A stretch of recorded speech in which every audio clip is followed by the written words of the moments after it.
Une erreur du système anti-aérien russe est-elle à l'origine de ce crash au Kazakhstan qui a coûté la vie à 38 personnes? Au lendemain de l'accident de ce vol d'Azerbaïdjan Airlines, cette théorie prend de plus en plus d'ampleur.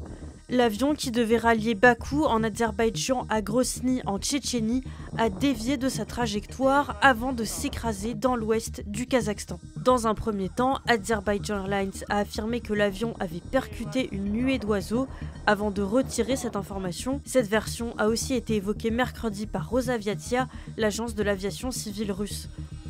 Mais certains experts militaires et d'aviation affirment eux que l'appareil qui survolait une zone du Caucase russe où une attaque de drone a été reportée a pu être abattu par accident par un système russe de défense anti-aérienne. Alors sur l'avion, on reconnaît des impacts qui sont caractéristiques de ce qu'on appelle les shrapnels, c'est-à-dire que dans un missile de défense aérienne, vous avez des centaines de petites billes d'acier qui vont partir dans tous les sens au moment de l'explosion. On a également des vidéos qui sont partagées par les passagers de l'avion eux-mêmes, et on voit surtout encore une fois ces petits trous dans l'intégralité du fuselage qui montrent simplement que l'appareil a été traversé par des centaines d'éclats, ce qui correspond encore une fois à des shrapnels de systèmes de défense antiaérien lourds. Et selon un responsable américain, les premiers indices pointent aussi vers une responsabilité russe. Une source gouvernementale azerbaïdjanaise affirme même auprès d'Euronews que c'est un missile russe survolant Grozny qui est à l'origine du crash. Donc le scénario le plus crédible, c'est simplement que la Russie a confondu l'avion avec un drone kamikaze ukrainien ou un missile ukrainien.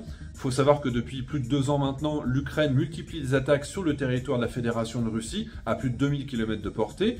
Et la Russie a déjà fait de nombreuses erreurs. Par exemple, ils ont abattu tout seuls plus d'une dizaine de leurs propres avions de chasse par erreur. Et le problème, c'est que la Russie ne reconnaît pas que son ciel n'est pas sûr, donc elle refuse de fermer son espace aérien aux avions civils, et on se retrouve avec ce type de bavure. Pour l'Ukraine, qui menait une attaque de drone en territoire ennemi mercredi matin, une erreur d'appréciation de la défense aérienne russe explique ces tirs.